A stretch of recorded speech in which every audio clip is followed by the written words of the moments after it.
Now today we have some very interesting questions we're going to try to answer on this video. Some of them concern tires, quite a few of them concern tires. We have a few funny stories about, well, I'll leave it to you to watch the video and see.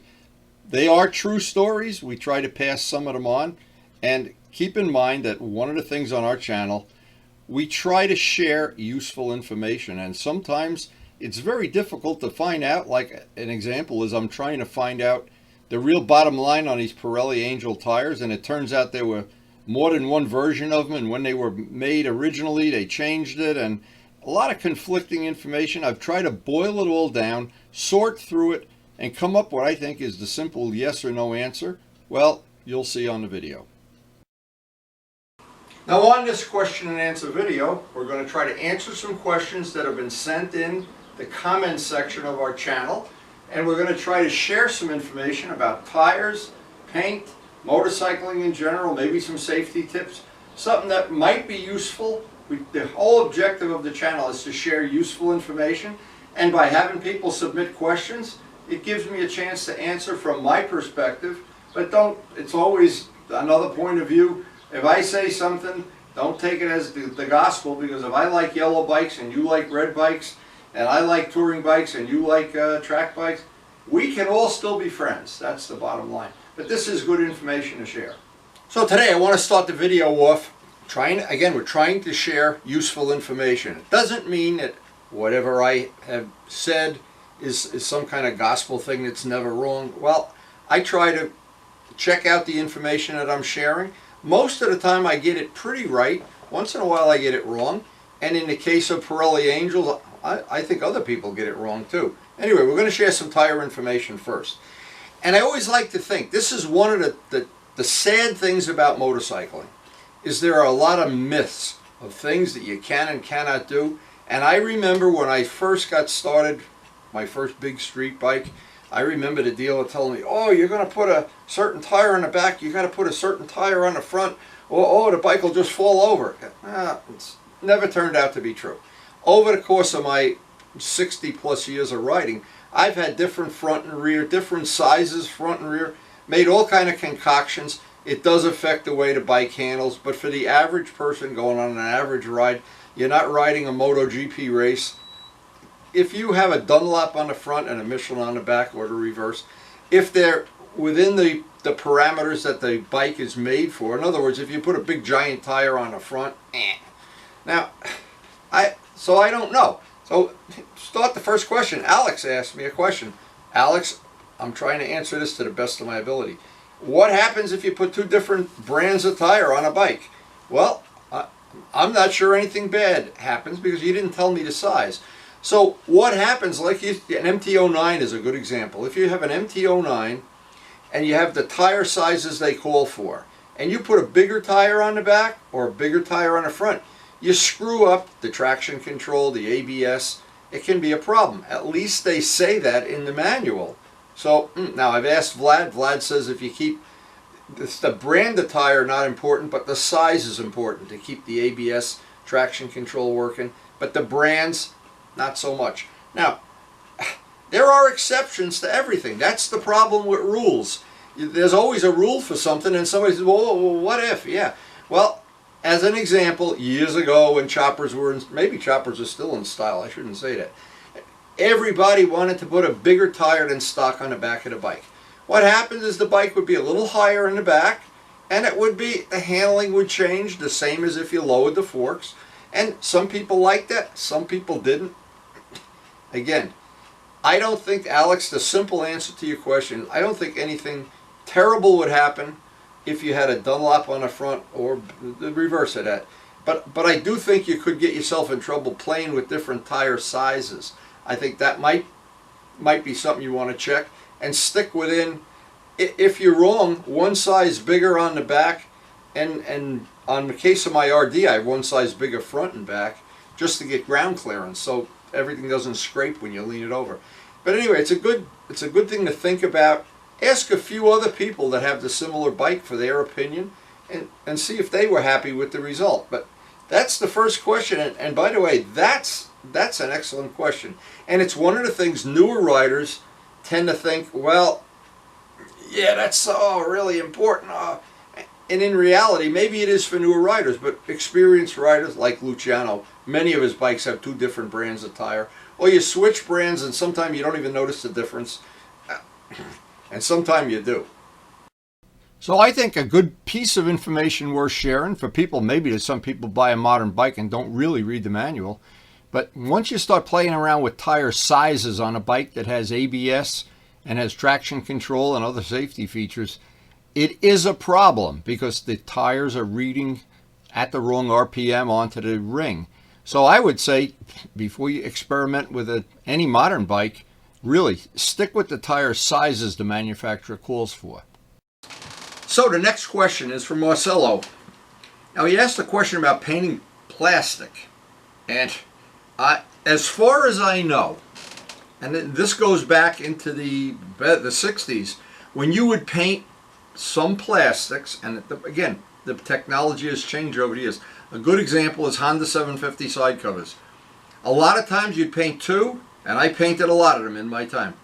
One would melt, one wouldn't. Well, it's the thinner that attacks the plastic, or the factory paint.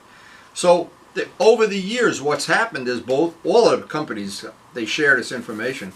They've come up with what's known as primer sealer. Primer sealer, what it does, it puts a barrier so the thinner doesn't tend to go down and loosen up the plastic. Now he was talking about putting on bonding agents, bullfrog and things like that. I've never found that necessary. What I always found necessary is when you paint plastic, try not to get the plastic too rough so that you're not exposing too much of the plastic, and get a good seal, that primer seal, even 2 coats, so that none of that thinner tends to go down and melt the plastic. And that's really the bottom line of everything. Anyway, I thought I'd make a couple notes here because I get these questions every day. I try to answer them in very short sentences so we don't bore people to death. And then I try to do these videos once, maybe, I don't know, every couple of weeks. So, so people send in good tips, and this is what I like about having this interaction between people that have a passion for motorcycling, and obviously they watch the channel, my channel, and all of the channels that are similar or they deal with motorcycling. I love this guy's handle. His handle is stuck in the 80s. Well, I guess my handle should be stuck in the 40s or something. Anyway, he was watching a video of how I clean the wheels and then dry them with compressed air, 125 pounds. And he had an idea. Well, he uses hot air from a hairdryer. Well, I have a hairdryer, and to be honest, I've tried that, but my hairdryer is from the 40s probably. My wife won't buy me a new hairdryer. I don't know what that's all about. She won't let me use hers either. But I have tried that, and it does work. Ray, by the way, has shared that he uses a leaf blower. He's got a small electric leaf blower. Comes back from a rainy day ride. The always thing to remember, no matter what you're doing, you clean a bike or ride in the rain. Water and salt are a bike's 2 worst enemies, and water is the worst. Water, when it gets into electrical connections, when it gets into places you can't see, it causes rust. It'll cause rust at the corner of welds. It does all kind of crazy things. And now that's the bikes I've had since they're brand new. I've minimized the amount of exposure they have to water. And you look at them, you figure out if it's worked. Now my GS, I have owned a bike for 40 years. I have 2 of them. I have a parts bike and this bike. And this bike, the point that I'm trying to make is even from day one, it has always been in a garage enclosed area, was summer, fall, winter. I never leave it out in the rain or under a cover. Some people don't have a choice. I understand that. But and it's 40 years old now, and if you were to really take a close look at it, when I take the tank off or the seat, the amount of rust on it is almost zero. And a lot of bikes, and my other bike that's a parts bike, I know the fella kept it out in the rain, and when you take the tank off, all the connections are crappy on it, and there's where the welds are on the frame, there's little rusting spots. Where this bike doesn't have that. And I've always tried, when I get back from having to ride it in the rain, I don't really enjoy riding in the rain. I get back and I do that thing with the compressed air and clean it up or dry rag it down. And what happens 40 years later, when I go places, people think it's in pretty good shape. so many people responded to this that we just did this repair on Vlad's Buell fairing. Vlad has already ordered carbon fiber fairing, so for the winter project, that's going to be one of our winter restorations. But thank you to everybody that wrote in nice comments about how useful that information is to reinforce the tabs. Not only on a Buell seems to be one of the worst ones, but it seems like there's a pattern. The really exotic bikes, like the ones Vlad has, some of them, the fairings are so thin. I mean, maybe they're made that way. Yeah, people at that price point, they just replace the fairings. I don't know. I try to fix them. Anyway, that's good information. Now, speaking of Vlad did me a giant favor. I'm trying to get a new tire. I'm actually trying to get 2 tires for the RD. We're down to the treads on the RD. We looked on the internet, and he's a tire dealer, and found 1 tire, in Las Vegas. They said they would ship it. That was 2 or 3 weeks ago. I don't have the tire yet, but I don't know. You know, with the way this has all played out with, and who knows who to blame it. I don't even care. But the real problem is I don't have the tire. So basically, I'm not going to ride the bike, maybe only locally to a meetup or something, but not go on one of my longer rides until I get a decent tire. But anyway, that is, here's the information to share. If you're looking for tires, look for them ahead of time when you still have 1,000 miles left on a bike, or 2,000 or whatever. And because there's a lot of sizes that are not available right away. Some are available 3 months, and some are available, they'll say not available, but they never tell you if they're ever going to be available. It's a tricky thing getting the right tires, especially for the older bikes. And I know Tim had told me he got Avons for his Norton, I believe. Maybe I got it backwards. And he got the tires that you can put on backwards, the K81s. You put the front one on that way, the back one on that way.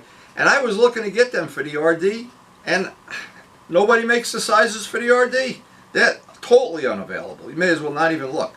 So anyway, after all of that, I've just come to one conclusion. And by the way, Turbo Steve did a really smart thing. He ordered a set of tires before he needed them, to have them in stock. Yeah, that's a great idea. So if 2 months from now, or in my case, if you get a flat, I got 3 flats in less than a year, picking up nails and trash. And one guy, in fact, George, picked up a sheetrock knife end in his that bike he has. Oh man, he shared that on video. That was pretty fun. Not funny for him, of course. Anyway, but that's useful information. That's information that's worth sharing.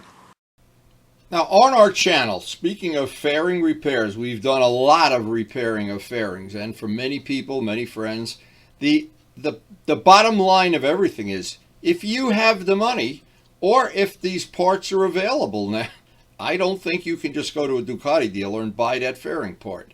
Well, a lot of times, this is the case Joe Padula, it was tough getting the decals. Had to get them from Australia. But being able to fix old parts and bring them back to life, and all of these are in detail on my channel. You type in my name in quotation marks, and then fairing repair, and up is going to come about 200 videos. And that's useful information to share, and because not everybody can get these parts anywhere. So a gentleman named Justin shared something that I've had happen to me before. If you have an RD, you know this is a very possible thing. A lot of times you're in a hurry or in a row, you do it out on the road, you take the slide out, you move the needle clip, and you put the slide back in the carburetor, but it really doesn't go all the way down. And if you don't check it, or you don't check it properly would be the right word, you start the bike, the throttle is 3/4 open at that point. And you kick the bike, and it scares the hell out of you. Well, Justin, it's happened to me, trust me, and it's happened more than once. Shows you that I'm a slow learner. But anyway, and he just thought, this is a tip worth sharing on two strokes. After you change the needle, or whatever you're going to do, move the clip, what's always a good idea, rotate the throttle a few times before you start the bike, and you can actually hear it, or you can feel it. But if it only goes halfway, and it's already half open, because when that bike starts, man, it's scary little thing. Now, I always think the beauty of all two strokes, and especially my RD400, the beauty of it is that they can be the most difficult thing to solve some little problem or get the carburation right, get the timing. You got to do it with a dial indicator. There's so many fluky things about it. And you've got to add the two-stroke oil. But when you get them running right, and when you get a day where you're just in the mood to go back on your time machine, I don't know that there's anything in the world of motorcycling for me that brings me back. Even the modern bikes in my collection, yeah, they excite you and make you happy, and you're going fast and everything. But of course, people with a history with two strokes know it's a love-hate relationship. You're always chasing something, and it's like having a girlfriend that can be cranky at times. But in the end, you give her a big hug and kiss and love her. A fellow named Luke, and this is good information to share. Information, just basic information, no high tech. We're not going to NASA or anything. Luke, he wanted to know if the video I have, that little tool I have, will check he has the same engine check light on an MT-07. Well, I don't know for sure, but knowing Yamaha, I don't think they would make two different. Yamaha doesn't want to make it too complicated for their dealers. So I told him if they don't have a video on, I don't have an MT-07, so I can't check it. It works on the MT-09 to perfection. There was a fella, and thank you, I don't remember the gentleman's name, he posted up how he did his MT-09.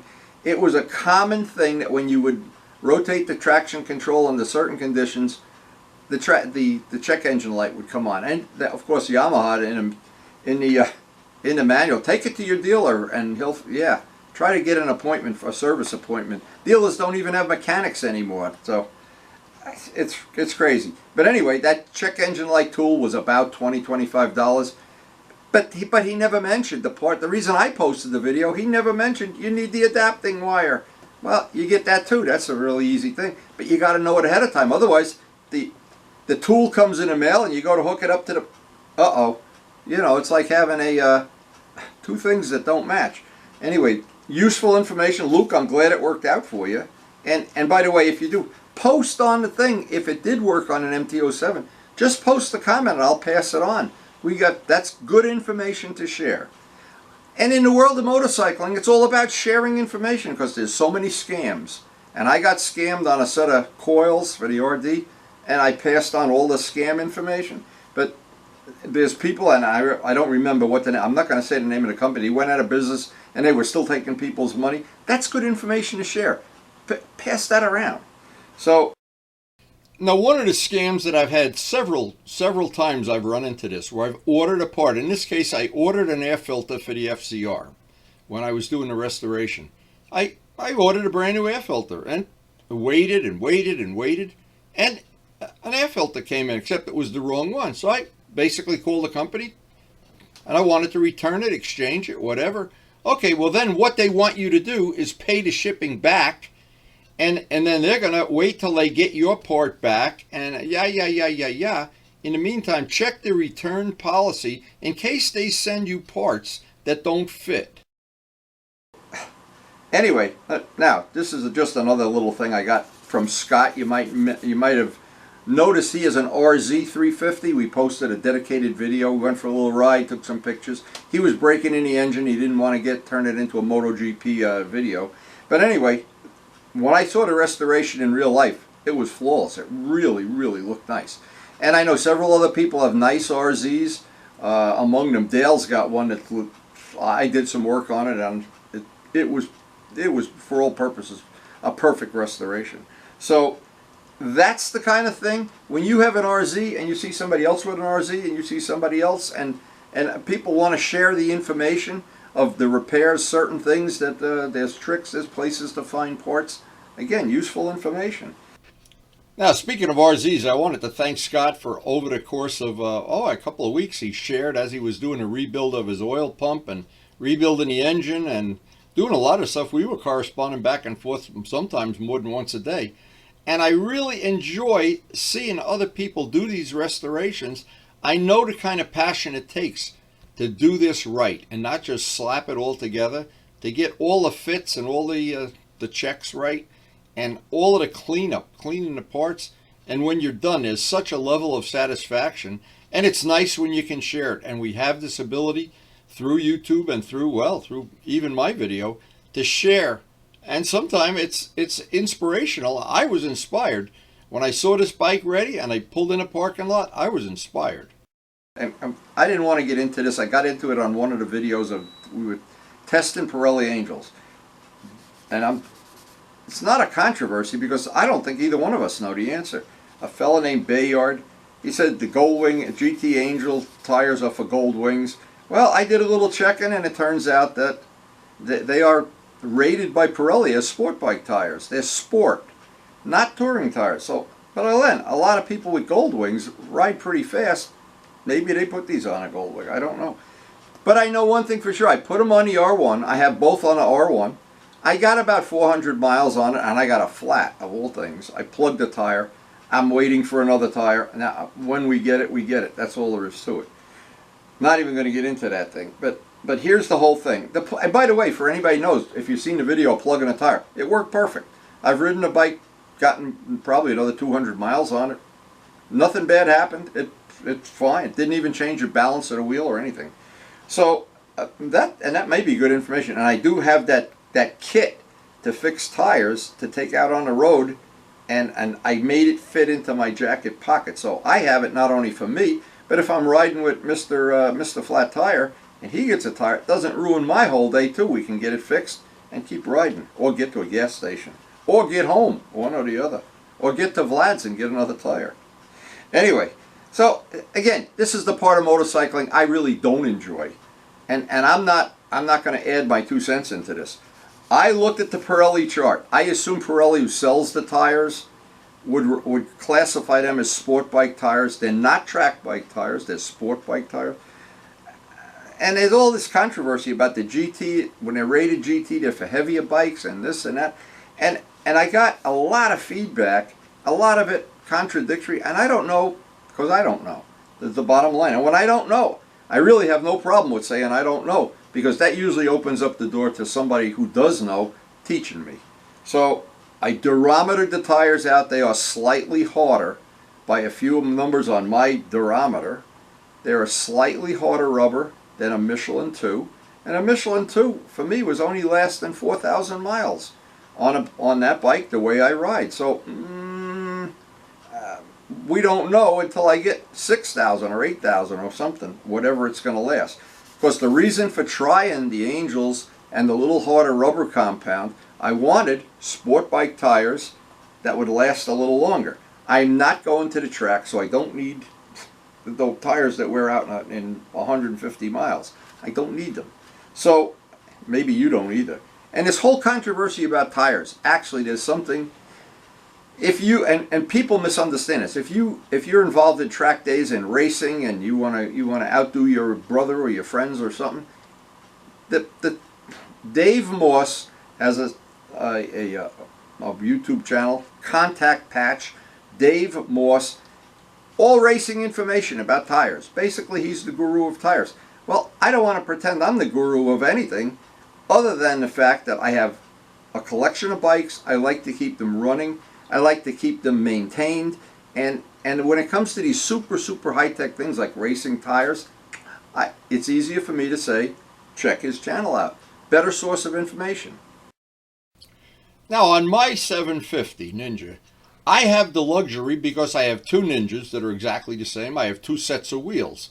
And when I did use this bike for a track bike, I had the advantage of I could just switch the wheels if I wanted to and put softer tires on, or real track day tires, but I didn't have any interest in that at all. I wanted to ride the bike on the track with a set of tires that I could ride on the street too. And I took the Sport Demons. I had Bridgestones, I had Dunlops, and I liked the Sport Demons the best by far. So I had the opportunity to do that because I had two sets of wheels. And the big thing that jumped out at me with the Sport Demons, they were really nice and sticky. They're rated as touring tires, but they durometer out almost the same as a Michelin 2. But they're rated. So I don't know if Pirelli's rating and Michelin's rating is similar. I don't know. But I know the Sport Demons on the street now, on the street, they last, and they they don't wear out in 3,000 miles like some of the softer tires do. So I was real happy when I put the second set on, and I wound up getting, I think, 7,000 out of them. I was real happy to just go take the spare set of wheels, get a spare set of tires, and the Sport Demons. And then I put the same thing on the RD. And, of course, the sizes are a little bit different, but having an extra set of wheels is really, really handy when you're going to play with tires. Now, maybe I got this question wrong or this comment. Maybe I do. I don't know. A fellow named Oyster. Oyster or Oster? Is there a name Oyster? Or maybe... I got a funny name too. Maybe we should be friends.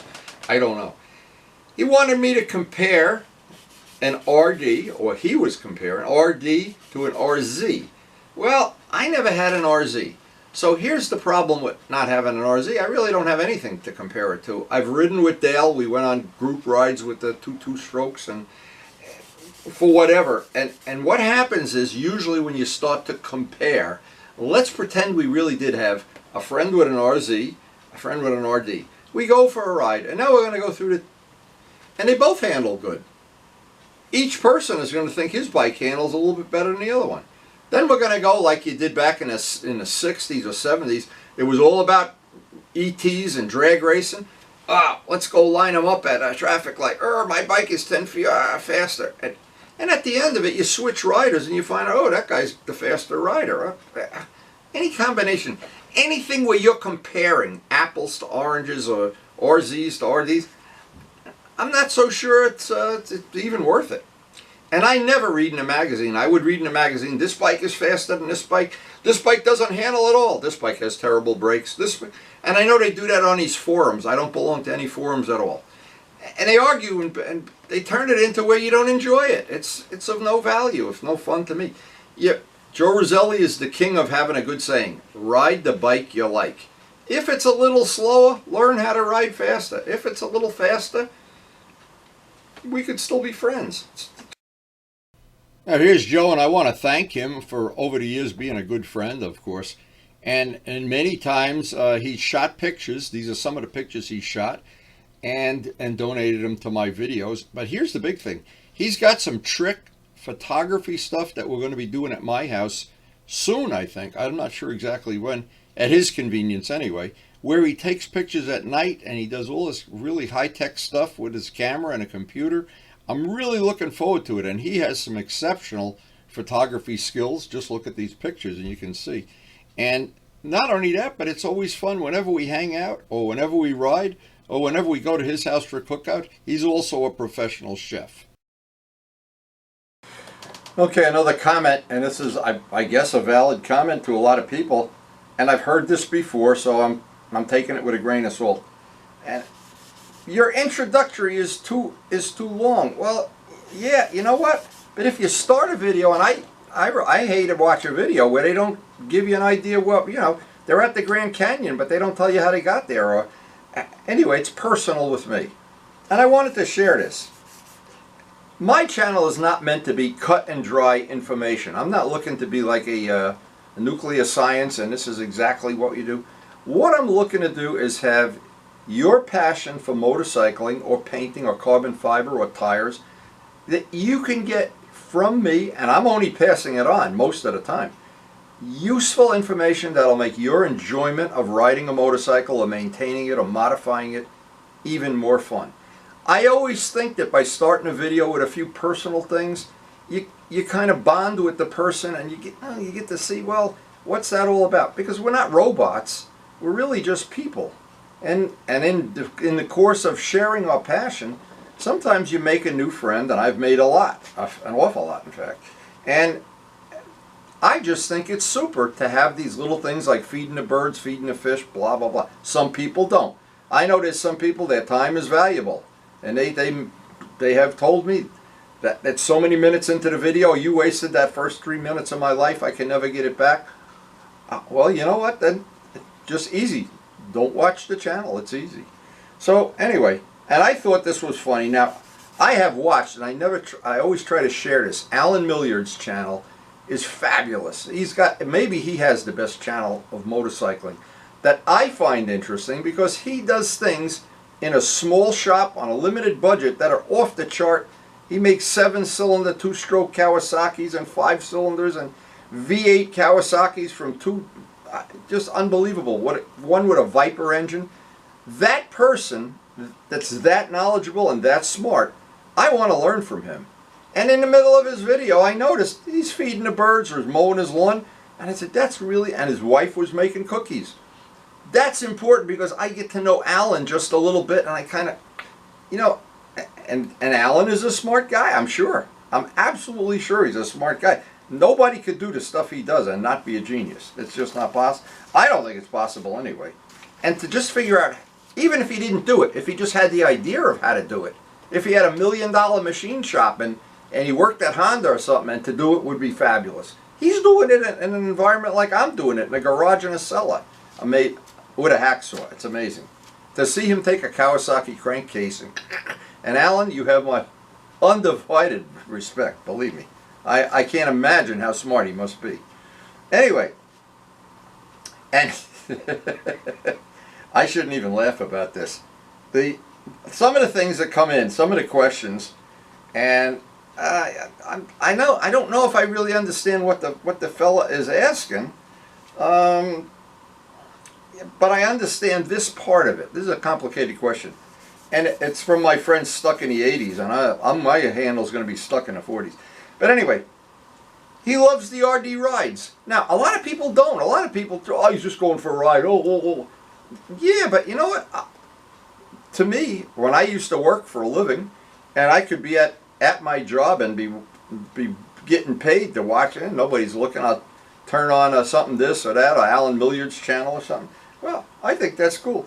The reason for the sharing the rides is so much fun because almost everybody that's interested in RDs or the GS Suzukis, these are guys that have lived in the era when they were the king of motorcycles, and all the bikes were similar, and it was all about drag racing, who had the fastest ET and this and that and the other thing. And now it's a whole different world, of course, and maybe better. That's in the eye of the beholder. Or when you see the price of motorcycles, maybe it's not. I don't know. But anyway, some people do like their rides, but I'd say maybe a half of the videos I post are of going on a ride or going to a meetup or going to see friends or whatever. Or just riding around. Because the whole reason for having these motorcycles is to ride them. If I lived in a perfect world, every day would be a sunny day, 70 degrees, and the bikes would never wear out or break or need tires or maintenance, and I could get up at the crack of dawn, get on the bike, and go for a ride, come home, put it back in the garage. But unfortunately, family stuff gets in the way, scheduling gets in the way. The bikes need maintenance, they need oil changes and whatever. But that's something to always keep in mind. Now, not everybody really enjoys riding motorcycles. I know people that have custom bikes that they're for one thing only. Just suffer along and get them to wherever the bike show is, maybe 10 miles away, and they suffer to get there. And that's fine. That's as cool as can be. If you like, bike shows are certainly a lot of fun. But for me, it's all about the riding. Riding, and more riding. And within my circle of friends, over the years, we have gone on so many nice, memorable rides. I'm lucky enough to have taken pictures of some of the exotic bikes, like Charlie's MV. And sometimes these people, years later, these pictures are priceless. And Charlie has told me so. He enjoys looking at the old days here. And we all went on rides.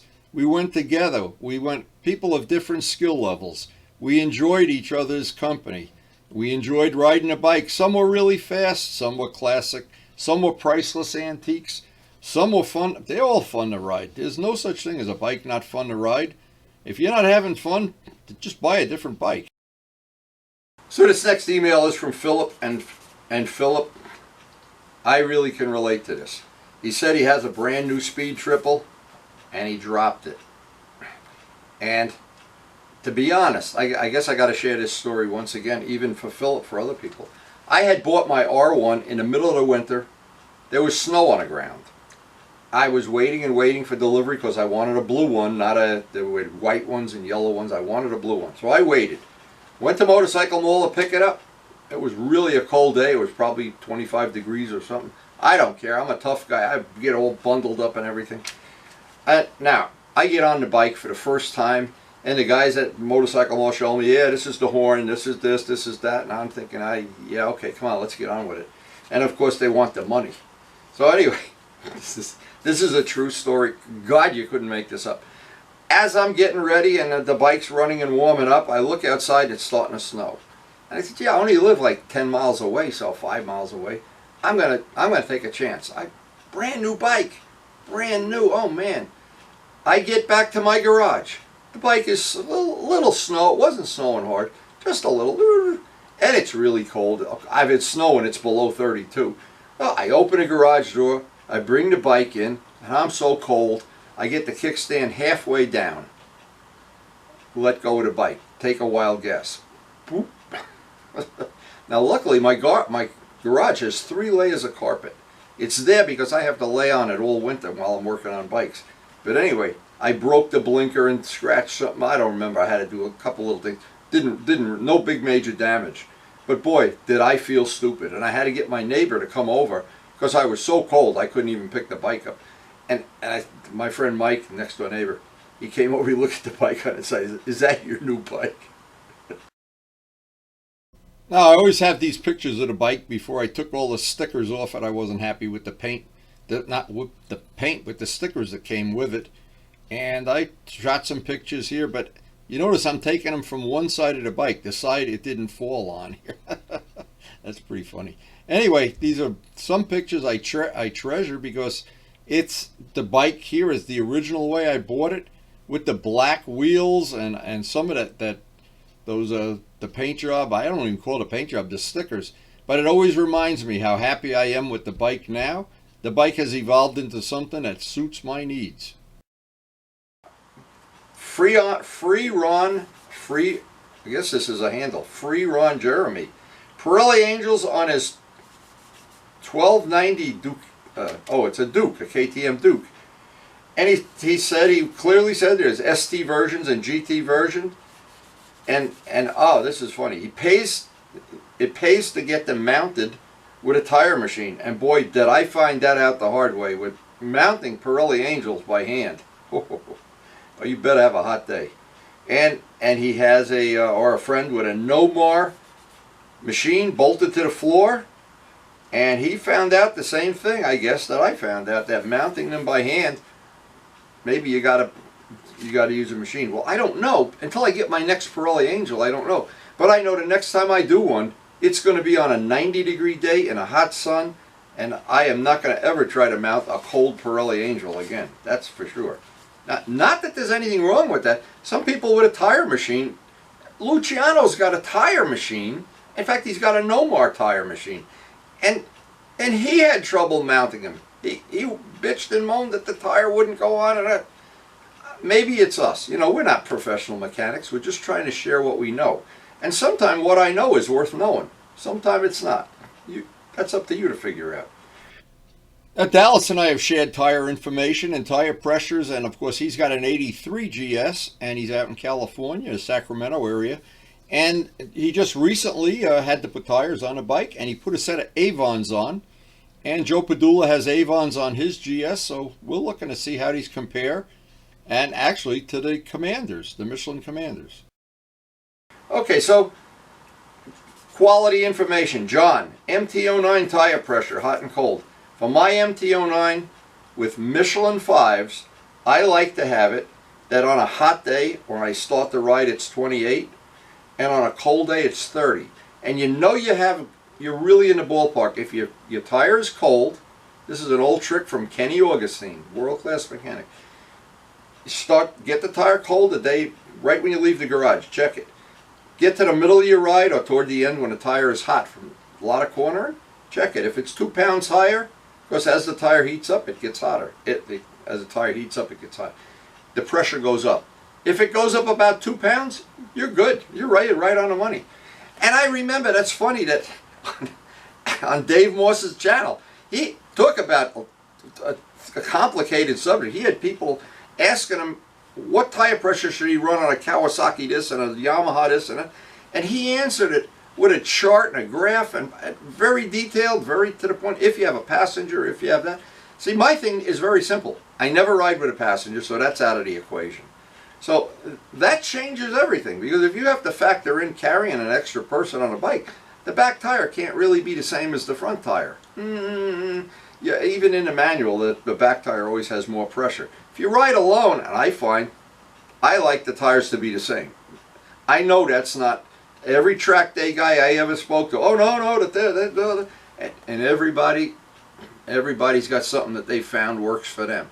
I have found on my MT-09 with Michelin 5s, if I leave here and it's 75, 80 degrees, and I leave here with 28 pounds, and I check it every time I ride, I know everything's going to be fine. Now, another little good information to share.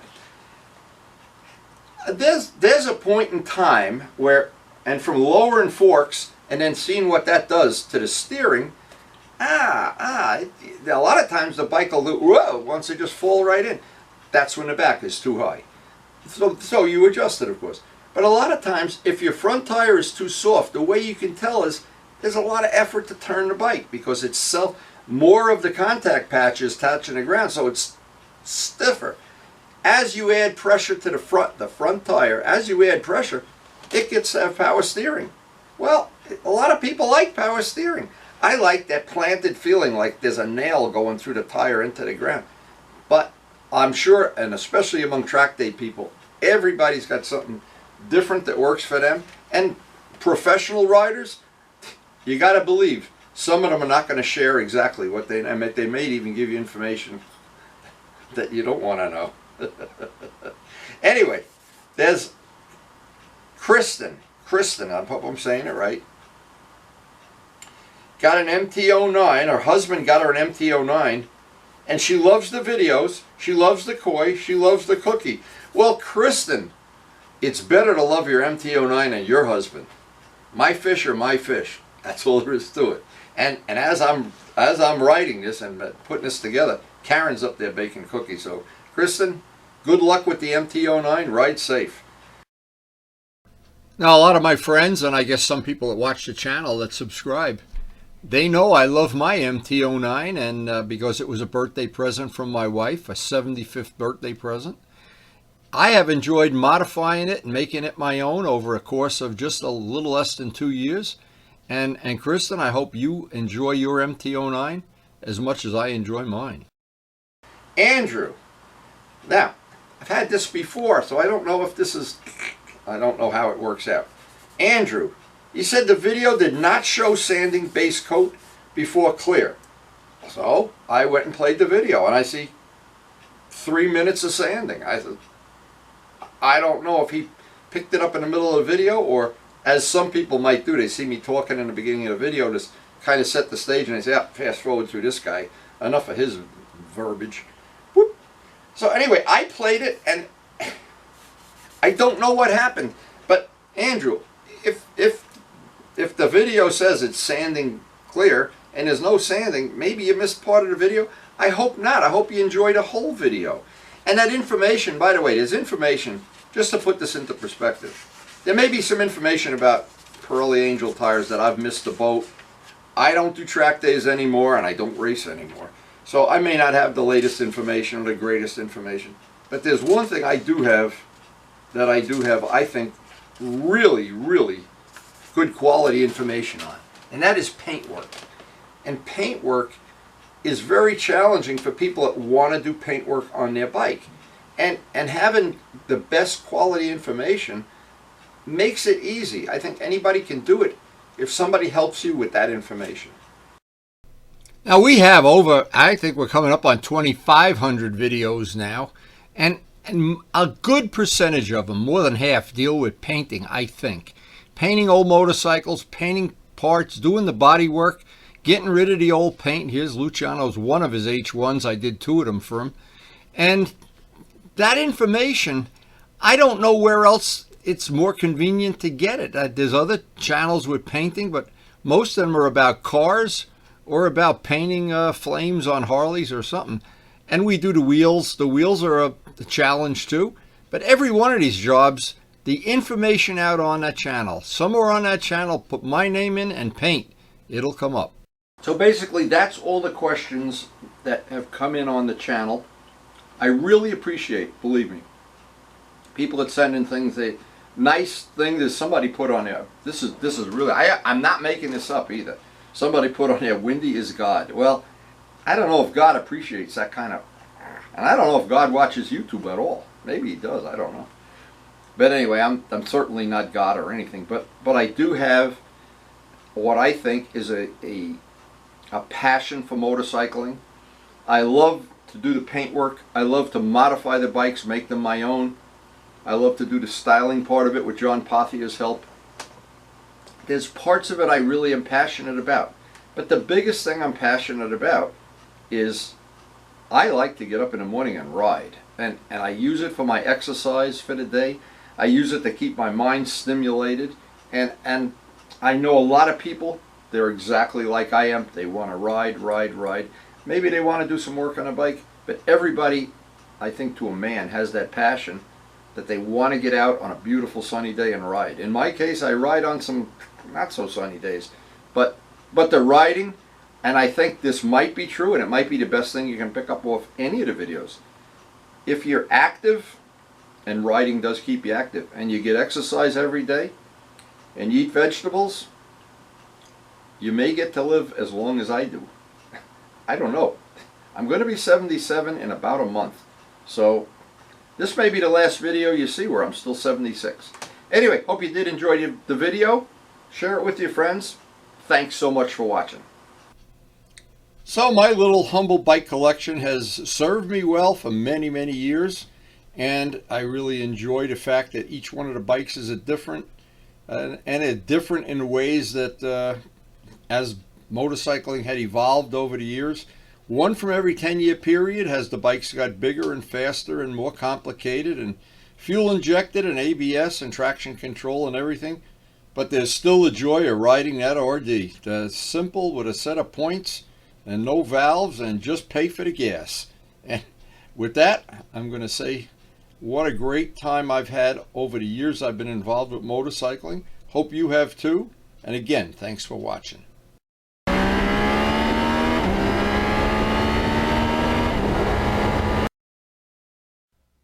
So if you enjoyed the video, I hope you share it with your friends. And of course, I hope, most of all, that we'll see you tomorrow. And thanks again for watching.